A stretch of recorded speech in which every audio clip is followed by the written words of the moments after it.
Everyone, Dr. Andy here. It is time for today's Facebook Live. It's always my favorite time on Wednesday where I get to answer all of your questions live, share some information on ketones, ketogenic diet, our reboot, fasting. So always one of my favorite times on Wednesday. I am taking a break in the middle of my day for impatience. So while I give everybody time to log on and join our live today, I'll just give you guys a little bit of background about me and who I am, and then I will get started answering your questions. So I'm a naturopathic physician. I have been practicing for over 10 years now. I am born and raised in Toronto, so I am practicing up in Toronto, Canada. So it is finally beautiful and warm and sunny here. We finally have a beautiful Toronto summer that we're all enjoying. So I'll give you a bit of background just on my practice and how I came into the keto lifestyle, exogenous ketones. So I started the ketogenic lifestyle probably more than 10 years ago. I had my own sort of digestive issues, my own health things, and this was before I was a naturopath. So I was looking to address my own health concerns, and I kind of stumbled across keto. And somebody mentioned, moving towards a low-carb lifestyle, and I started looking a little bit more into that. So the ketogenic diet is something I have done personally for many years, and it's something that I've introduced in my practice from the very beginning. So for me, it really was quite a significant change when I was able to start introducing exogenous ketones to my patients. If any of you have tried a ketogenic diet, it can be a little bit challenging. Not everyone is able to follow it. It can take some people a significant amount of time to get into ketosis. So sometimes there are some challenges there. So adding in or being able to offer exogenous ketones really created a significant change in my practice. I practice in an integrative clinic in Toronto, so there are about 19 of us here. We have naturopaths, medical doctors, osteopaths, chiropractic, neuro-rehab. And the foundation of our protocols for everyone is really a low-carb keto lifestyle. We have a lot of programs. Again, I mentioned neurorehabilitation, preventing Alzheimer's disease. We have a keto program, treating chronic illness and Lyme disease. And at the foundation, has been a low-carb keto lifestyle and exogenous ketones. So that's really something that's embraced by our whole practice. So I love to share my clinical experience, answering all of your questions. So I see some of your questions coming in, so I am going to get started. So the question is, I've asked if it's safe to get into ketosis so quickly. And so I'm wondering if you mean by taking exogenous ketones. So if you're taking exogenous ketones and you're getting into nutritional ketosis, is that safe? Yes, absolutely. Our bodies know how to make ketones. That's something that we do when we're born, if we're naturally breastfed. So our bodies know how to make use of ketones. So introducing exogenous ketones in our system, our body will use them, and the more we introduce them, the more adept our body becomes. At making use of those ketones. But ketones are also water soluble. So if our body doesn't use them, or if our body doesn't need them, they're released in our urine. So it's not something that can accumulate, unlike carbohydrates, which we store as fat. So if our body doesn't need them, they're just released in our urine. We don't store them. So it's absolutely safe to introduce exogenous ketones. If somebody is concerned, I always say just go slowly, start with half a serving, half a pack, see how you feel and move up from there. But yes, absolutely, it's safe to introduce the ketones through supplementation and then to get yourself into nutritional ketosis that way. So do exogenous ketones help with stress? So that's a great question, actually. I actually have a lot of people who ask the opposite. Is it safe for people? So are exogenous ketones safe for somebody who's experiencing adrenal fatigue or stress? Can they take them? Is the ketogenic diet safe?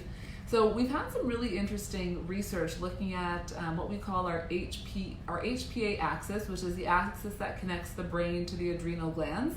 And the adrenal glands is where we produce our stress hormones.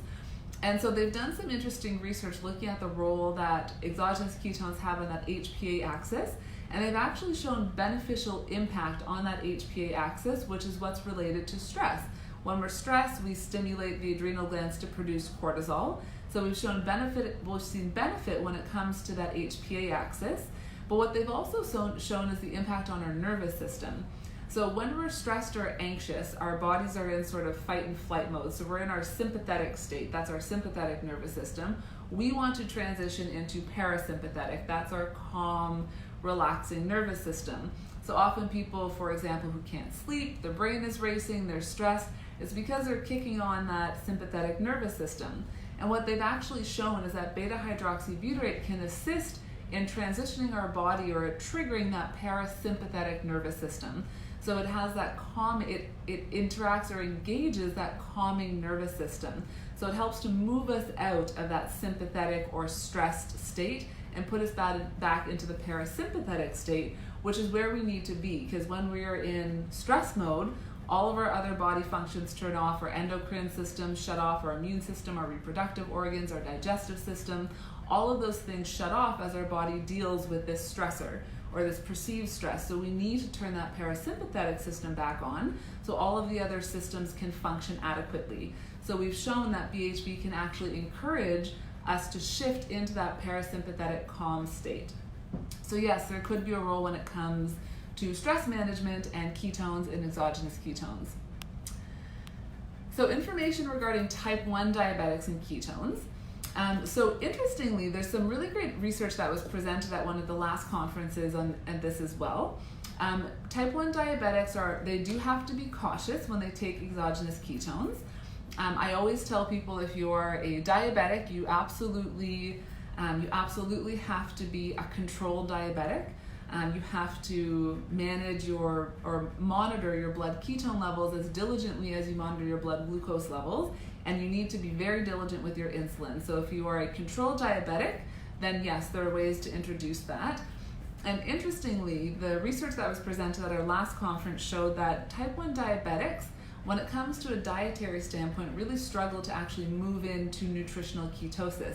They don't make endogenous ketones to the same degree that we would like, but exogenous ketones can absolutely elevate those blood ketone levels. So they're not actually able to make ketones as efficiently endogenously.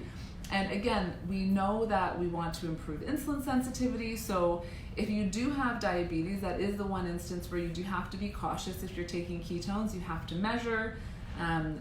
The fear is always diabetic ketoacidosis. You cannot go, it's physiologically impossible to get into diabetic ketoacidosis if you have insulin in your system. So, and this goes as well for type 2 diabetics who are late stage, might be taking insulin as well. So as long as you have insulin in your system, it is not possible for that to happen. So that's why the type 1 diabetics need to be very controlled, making sure that they're getting their insulin efficiently so that they can manage those levels. So will ketones help with thyroid problems? I get lots of questions about thyroid. Usually I get questions about hypothyroid or autoimmune thyroid conditions. So I always like to preface this when we talk about a condition of any kind, hypothyroidism, anything like that. So I always want to say that ketones will not cure any medical condition. I've been told that I always like to state it will not cure any medical condition. You have to work with your healthcare provider. But what we have shown is that there is a beneficial impact on our hormonal state overall. And our thyroid hormones are very highly and closely linked to our estrogen levels, to our progesterone levels, and to our liver health. And so there's a bit of a cycle where all of those hormones are very tightly linked. And we know that beta-hydroxybutyrate has been shown to help manage some of that estrogen dominance. We've seen in women with PCOS, for example, that it can actually help to bring down those elevated male sex hormones that we see in women with PCOS. And this helps to balance out those hormone levels overall. And when we balance those, we see a beneficial impact on thyroid hormone. From an autoimmune standpoint, so an autoimmune Hashimoto's or a condition like that, we know that a lot of people will say with autoimmune condition, we don't know what causes it. We don't know how an autoimmune condition started. But I always say, and with all of my patients, we know that there's a stressful event that usually precedes the development or the onset of an autoimmune condition. So most people Most people will tell you, or they can say what that stress was that they were undergoing at that time, right before the development of some kind of autoimmune condition. And so underlying autoimmune condition, we see a few things. We see mitochondrial dysfunction, and we see low BDNF levels. And we also see low BDNF in chronic fatigue, fibromyalgia, and MS. And so underlying these autoimmune conditions, we see BDNF levels. So BDNF is a protein in the brain. It stands for brain-derived neurotrophic factor. It's how we create new neuronal pathways or new connections in the brain. This is something that's also very highly linked to cognitive decline as we age. There's actually a gene that you can measure that shows if you have, you can actually measure if you have low BDNF levels, but then there's also a gene that contributes to whether or not you make BDNF. So you could be somebody who actually just has low BDNF because you're missing the gene. So underlying autoimmune condition is this BDNF dysfunction. And what we have found is that beta-hydroxybutyrate can actually upregulate the production of BDNF. And the other thing that does that is fasting. So for all of my autoimmune patients, I'm always having them take exogenous ketones, and I'm also having them engage in fasting. I want them to do intermittent fasting every day, and then I want them to do the extended reboot once a month, just for that really extensive or intense upregulation of that BDNF. We also see mitochondrial dysfunction. So the mitochondria is sort of the generator of our cells. That's where we make energy. So if the mitochondria is not working, then the body's not producing energy. And we also see that as a root underlying autoimmune conditions and underlying chronic fatigue, fibromyalgia. So we want to optimize mitochondrial function. And the studies have found that beta-hydroxybutyrate can actually optimize the function of our mitochondria. And not only that, it actually encourages the production of one of our most powerful antioxidants called glutathione. And again, it's that stress response that contributes to autoimmune, and glutathione can help our body to manage those stress responses. So we're encouraging the production of glutathione, which our mitochondria uses, and we're also, with beta-hydroxybutyrate, helping our bodies to manage stress. So that stress response that kicked us into the autoimmune condition will create things like free radicals, that oxidative stress, and the BHB actually helps our bodies to manage that oxidative stress. So again, it's not going to cure any medical condition that you're suffering from, but there could be some benefit from managing the underlying factors that are now contributing to what you're experiencing. So it could be, so again, work with your healthcare provider, but it's definitely worth looking into. So is it true that keto isn't good for your heart? So that's a big question. So a small answer to that is no, that's not true. We have a lot of concerns, or a lot of people who ask that question, that they're concerned that the ketogenic diet or exogenous ketones aren't safe for the heart. That's usually more related to the ketogenic diet. And often the concern is because it's a high-fat diet. So the concern is high-fat diet, and there's still this perception with some people that high healthy fats will mean high cholesterol, increased risk of cardiovascular disease, and we know that that is not true. The evidence shows that a ketogenic diet, a high healthy fat diet, low carbohydrate diet is actually beneficial when it comes to cardiovascular health, when it comes to blood pressure, cholesterol levels, waist circumference. So the waist circumference is a big one, because when it comes to waist circumference, what we're actually measuring is visceral fat. So we're actually measuring the fat that's not just underlying the skin, but the fat that's surrounding our organs. And that fat is what is highly related to metabolic syndrome, increasing your risk of cardiovascular disease. And we have shown, and studies have shown, that the ketogenic diet actually specifically targets the visceral fat and reducing that waist circumference. So we're showing benefit from that high fat, low carbohydrate diet. Especially when it comes to things like fatty liver. There's a misconception that it's fat that leads to fatty liver. We know that it's actually a high carbohydrate diet that leads to fatty liver. So there are still a few misconceptions when it comes to ketones, exogenous ketones, and a ketogenic diet. But no, it's not going to contribute to heart disease. It's not bad for your heart overall. So kidney disease. Are ketones or exogenous ketones safe if you have your MD's approval? I'm glad that you added that. So yes, absolutely. If you have your MD's approval, absolutely you can take it. And there's some interesting research looking at the role of exogenous ketones in kidney health. A lot of people have questions, is it safe for the liver? Is it safe for my kidneys? With the ketogenic diet, there's been some evidence that shows that there could be a development of kidney stones. So some people get concerned about that, and that's usually more so related to a loss of minerals, and just adding something like potassium in really helps to negate that side effect. We don't see that when it comes to exogenous ketones. But interestingly, there was a study done looking at individuals on dialysis, and they actually found that those who followed a ketogenic diet had better outcomes during dialysis than those who didn't. So it was actually showing beneficial impact on kidney health overall. So if you have approval from your medical doctor, absolutely, and there could even be benefit based on some of the research that we've seen. So weight loss, always my favorite question. So we get lots of weight loss questions. So the question is, I've been drinking ketones for 3 months, I haven't lost any weight. So what's going on? So often it's the weight loss component that brings people into sort of the keto lifestyle, exogenous ketones, ketogenic diet, people who are looking to lose weight. So the first thing I always like to say is that exogenous ketones are not a weight loss supplement. We experience weight loss because of the things that are happening internally that we can't really see. So we're optimizing energy and metabolic function, improving insulin sensitivity, we are decreasing our blood glucose levels, there's a direct impact on food cravings, and our hormones leptin and ghrelin that actually control hunger and satiety, so the hormones that say I want to eat and the hormones that say that I'm full. But often from a weight loss standpoint, there are underlying issues that need to be addressed.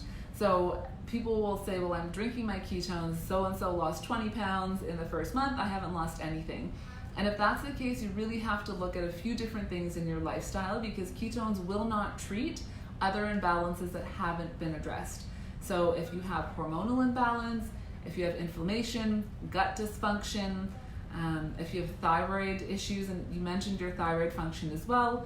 So my question always when you have your thyroid checked is if it was checked thoroughly. So you didn't just have your TSH checked, you had your TSH, free T3, free T4, reverse T3. If you didn't have all of those checked, then your thyroid function test didn't really give you all the information that you need. But if your thyroid is normal, you have to start investigating other things that are going on that are contributing to weight gain. And even simple things like stress, which will raise cortisol levels, which is our stress hormone, and cortisol is a fat storage hormone, which tells our body to store fat right around the middle. And lack of sleep. So if you're not sleeping, this will also contribute to weight gain. It also contributes to overeating, consuming more calories throughout the day. So there are a lot of other factors that you have to consider from a lifestyle, a metabolic standpoint, a hormone standpoint when it comes to weight loss. So the ketones absolutely can be beneficial. The other thing as well, depending on age, if somebody is moving into andropause or menopause, so if you're losing testosterone levels, or if you're losing your estrogen and progesterone levels, those two things alone cause weight gain. So if that's the case, you now have to address the loss of hormone function that's actually contributing or actually leading to weight gain. Women who move into menopause naturally become insulin resistant. They naturally start gaining weight, and you'll hear people say, I'm doing all the things I used to, I'm not losing any weight. So it's really important to make sure that you're addressing underlying factors, because the ketones absolutely can't fix every other sort of condition that's going on. So I'd say get a few more things checked out, and then also to start tracking your food, just to make sure that your diet is still on point as well. So I'm suffering hair loss since I started keto a few months ago. So the question is, so with hair loss, there are a few different things. So if you're suffering from hair loss, my first question is if you've had your hormones checked and some nutrients checked. You need to check your B12 and your iron. You need to make sure that you're getting all of those minerals and nutrients in as well. Making sure your mineral stores are what they need to be, and making sure that your fat consumption is what it needs to be if you're following a ketogenic diet. And the other interesting thing with hair loss is I would be curious to know when exactly the hair loss started, because when you start losing hair, you actually have to look at what happened 3 months before that. So if your hair starts falling out, today, it's not a matter of, oh my goodness, what happened today, what happened yesterday. You have to ask what happened 3 months ago. Because when it comes to hair, that's essentially the period of time it will take. So you have to look back 3 months and find out what happened. And find out at that point, was there stress, was there nutrient depletion, deficiency, and figure out what it was 3 months ago that triggered it. Get those nutrients balanced, and that iron and those B12 levels, you have to get that back in as well.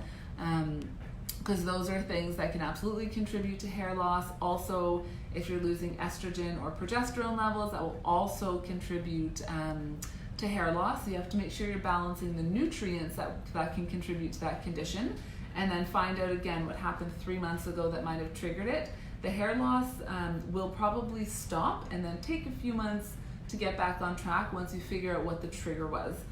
But again, if the nutrients are balanced, your fat is where it needs to be, and your stress is balanced, and it's not necessarily the diet that caused the hair loss.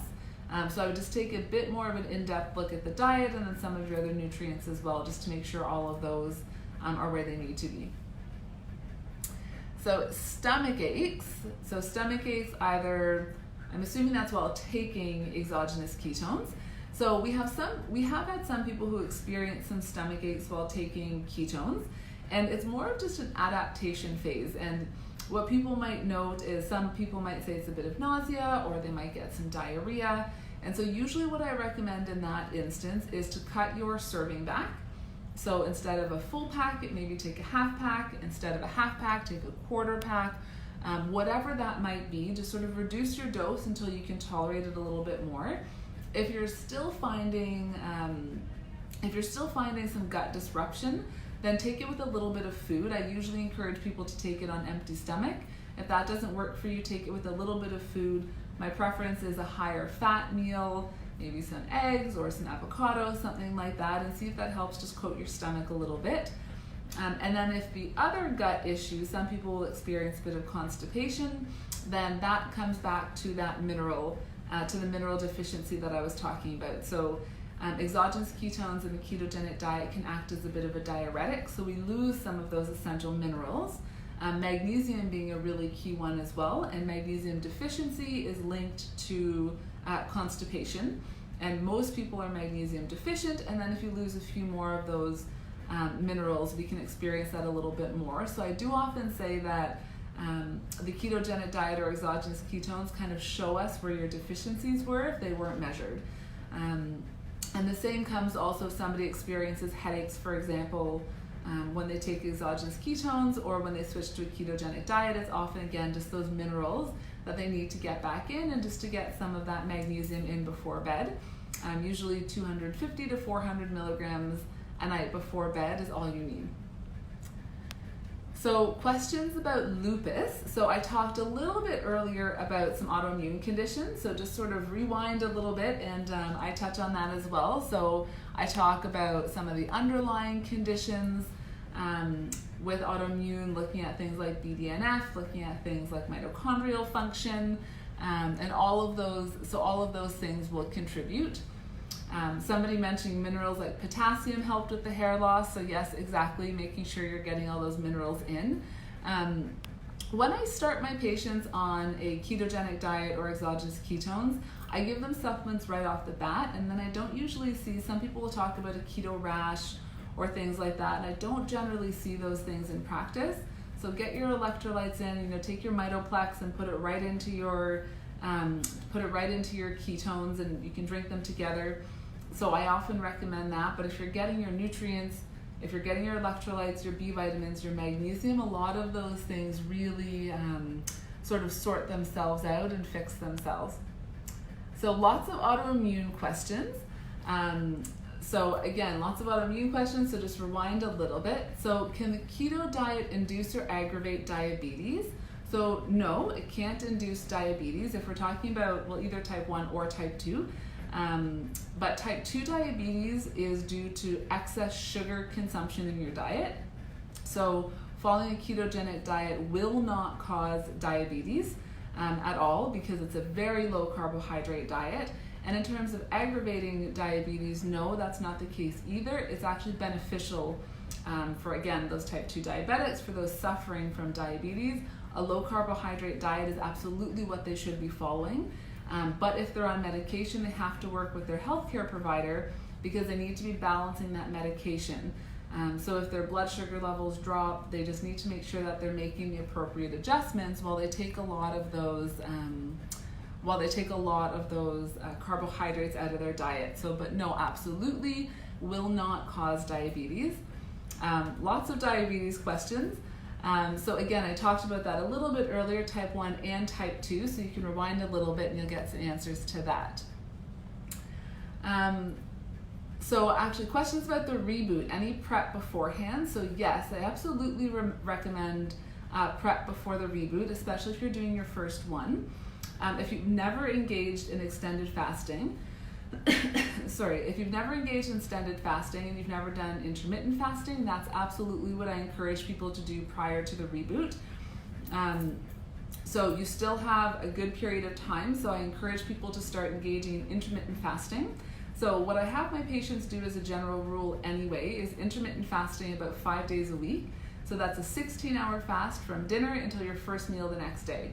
And I have patients do that every day again, so 5-6 days a week. You can do it 7 days a week, but I really want them to get at least those sort of 5-6 days in. And then once a week I have them engage in a 24-hour fast, so that's dinner to dinner. And then during that fasting window, they can still have their coffee or their tea.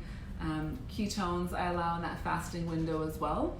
But I would recommend some of the intermittent fasting leading up to your reboot, since if it's not something you've ever done before, it might be a bit of a shock to your body. It might be something that your body is not quite accustomed to. So start with that intermittent fasting, and get your body used to those shorter fasting periods of time. And then, so used to sort of those shorter fasting periods of time, and that should help you sort of adapt and move into the reboot.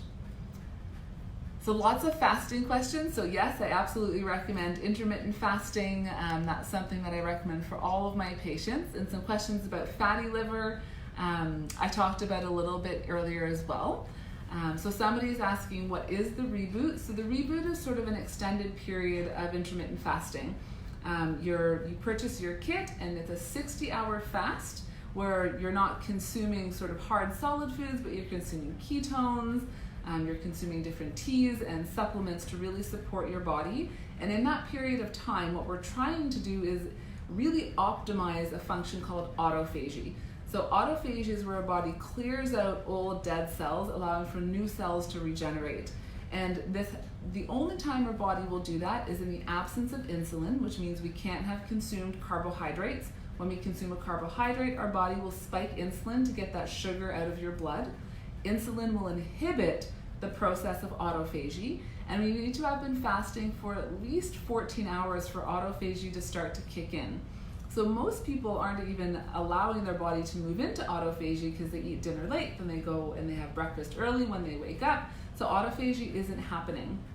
We also want to decrease those insulin levels, improve insulin sensitivity, and that decline in insulin starts at about the 14 to 16 hour mark, but we really start to see significant improvements in that when we elongate that fast. So once you start getting into 24 hours, 48 hours, so that's kind of that sweet spot right between the 48 to the 60 hour period of time where we start to see really great benefit on decreasing those insulin levels. So the reboot I always consider as sort of a metabolic reset and a cellular cleansing. It allows us to clear out those cells our body hasn't been able to clear out. It's resetting the metabolism, rebalancing those insulin levels. I encourage it for my patients who feel they have fallen off their diet, or they have food cravings that they're trying to break, they've hit a weight loss plateau. That's really a great time to engage in the reboot. So I'm actually out of time now today. That flew by, so I'm going to end it there. I think that's a great place to end today's Facebook Live. So hopefully you guys will be joining us in the next reboot. I hope I answered most of your questions today. As always, I will rewind or I'll go through and try and answer any questions that I missed. Otherwise, enjoy the rest of your week, And hopefully I'll see you at an event we have coming up next week or a Keto Academy that we have coming up in October.